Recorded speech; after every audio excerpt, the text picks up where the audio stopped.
2013ರಲ್ಲಿ ಸಿದ್ದರಾಮಯ್ಯನವರು ಈ ನಾಡಿನ ಸಮಸ್ತ ಕುಟುಂಬಗಳ ಆರ್ಥಿಕ, ಸಾಮಾಜಿಕ, ಶೈಕ್ಷಣಿಕ ಮತ್ತು ರಾಜಕೀಯ ಒಂದು ಸರ್ವೆಯನ್ನು ನಡೆಸುತ್ತದೆ ಕಾಂತರಾಜ್ ಆಯೋಗದ ಮೂಲಕ. ಕಾಂತರಾಜ್ ಆಯೋಗ ಸರಿಸುಮಾರು 167 ಕೋಟಿ ರೂಪಾಯಿ ಖರ್ಚು ಮಾಡಿ ಆ ಆಯೋಗದ ವರದಿಯನ್ನು ಸಿದ್ಧ ಮಾಡಿಸಿದೆ. ಕಳೆದ ಬಾರಿ ಅಂದ್ರೆ 2013-18ರಲ್ಲಿ ಇದ್ದಂತಹ ಸಿದ್ದರಾಮಯ್ಯನವರ ಸರ್ಕಾರ ಅದನ್ನು ಸ್ವೀಕಾರ ಮಾಡೋದಿಲ್ಲ. ಆ ನಂತರ ಬಂದಂತಹ ಸಮ್ಮಿಶ್ರ ಸರ್ಕಾರ ಕುಮಾರಸ್ವಾಮಿ ಇರಬಹುದು, ಯಡಿಯೂರಪ್ಪನವರು ಇರಬಹುದು, ಬೊಮ್ಮಾಯಿ ಅವರು ಇರಬಹುದು, ಯಾರು ಕೂಡ ವರದಿಯನ್ನು ಸ್ವೀಕಾರ ಮಾಡುವುದಿಲ್ಲ. ಈ ಸರ್ಕಾರ ಸ್ವೀಕಾರ ಮಾಡುತ್ತದೆ, ಅದನ್ನು ಬಹಿರಂಗಗೊಳಿಸಿಲ್ಲ, ಸಾರ್ವಜನಿಕಗೊಳಿಸಿಲ್ಲ.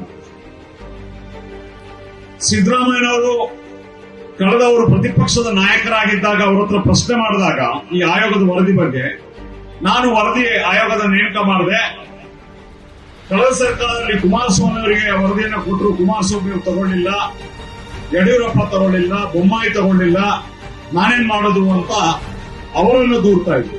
ಇವರ ಸರ್ಕಾರ ಬಂದು 18 ತಿಂಗಳಾಯ್ತು, 1.5 ವರ್ಷ ಆಯ್ತು. ಸಾಮಾಜಿಕ ನ್ಯಾಯದ ನೆಲೆಗಟ್ಟಿನಲ್ಲಿ ನಿಮ್ಮೆಲ್ಲರ ಹಣ 167 ಕೋಟಿ ಖರ್ಚು ಮಾಡಿ ಬಂದಂತಹ ಏನು ಕಾಂತರಾಜ್ ಆಯೋಗದ ವರದಿಯನ್ನ ಯಾಕೆ ಜಾರಿಗೊಳಿಸಿಲ್ಲ, ಯಾಕೆ ಸಾರ್ವಜನಿಕಗೊಳಿಸಿಲ್ಲ, ಯಾಕೆ ನೀವು ಹೆದರ್ತಾ ಇದ್ರಿ? ಸಿದ್ದರಾಮಯ್ಯನವರಿಗೆ ನಾವು ಕೇಳ್ತೇವೆ, ನಿಮ್ಗೆ ಹೆದರಿಕೆ ಏನು ಅಂದ್ರೆ ಸಿದ್ದರಾಮಯ್ಯನವರು ಯಾವುದೋ ಒತ್ತಡಕ್ಕೆ ಮಣಿತಾ ಇದ್ದಾರೆ. ಬಲಾಢ್ಯ ಜಾತಿಗಳು ಈ ವರದಿಯನ್ನ ಜಾರಿ ಮಾಡಬಾರದು ಅಂತೇಳಿ ಒತ್ತಾಯ ತರ್ತಾ ಇದೆ.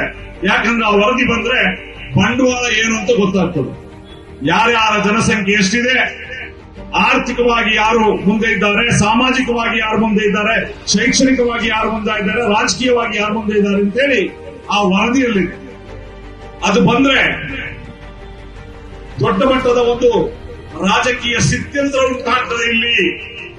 ಆ ಕಾರಣಕ್ಕೆ ಬಲಾಢ್ಯ ಜಾತಿಗಳ ಮಠಾಧೀಶರು, ಬಲಾಢ್ಯ ಜಾತಿಗಳ ರಾಜಕಾರಣಿಗಳು, ಕಾಂಗ್ರೆಸ್ನ ಸುಪಕ್ಷೀಯರೇ ಸೇರಿ ಅದನ್ನು ಬರಬಾರದು ಅಂತ ಹೇಳ್ತಾ ಇದ್ದಾರೆ.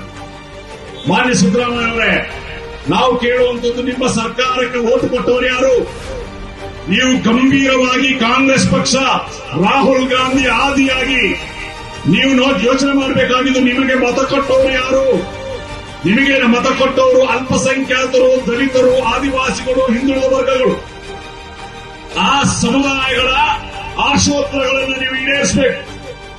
ಇವತ್ತು ರಾಹುಲ್ ಗಾಂಧಿ ಇಡೀ ಅಲ್ಲಿ ಪಾರ್ಲಿಮೆಂಟ್ ನಲ್ಲಿ ಬೇರೆ ಬೇರೆ ಕಡೆ ನಾವು ಜಾತಿ ಜನಗತಿಯನ್ನು ಮಾಡ್ತೀವಿ ಅಂತ ಹೇಳ್ತಾರೆ. ಮೋದಿಯ ಸರ್ಕಾರಕ್ಕೆ ಹೇಳ್ತಾರೆ ಜಾತಿ ಜನಗಣತಿ ಮಾಡಿ ಅಂತೇಳಿ.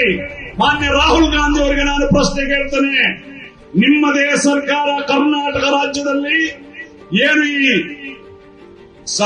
ಕಾಂತರಾಜ್ ಆಯೋಗದ ವರದಿ ನಿಮ್ಮ ಟೇಬಲ್ ನಲ್ಲಿದೆ, ನೀವು ಮೋದಿ ಅವರಿಗೆ ಕೇಳಲಿಕ್ಕೆ ಯಾವ ನೈತಿಕ ಹಕ್ಕಿದೆ ನಿಮಗೆ? ನಿಮ್ಮದೇ ಸರ್ಕಾರ ವರದಿಯನ್ನ ಇಟ್ಟುಕೊಂಡು ಕಾಯ್ತಾ ಇದ್ರಲ್ಲ, ನಿಮ್ಮ ಸರ್ಕಾರಕ್ಕೆ ನಿರ್ದೇಶನ ಕೊಡಿ. ರಾಹುಲ್ ಗಾಂಧಿ ಅವರು ನಿಮ್ಮ ಸರ್ಕಾರಕ್ಕೆ ನಿರ್ದೇಶನ ಕೊಡಬೇಕು, ಈ ಜಾತಿ ಜನಗಣತಿಯನ್ನ ನೀವು ಜಾರಿಗೆ ತನ್ನಿ ಅಂತ. ಅದೇ ರೀತಿ ಎರಡನೇ ವಿಷಯ,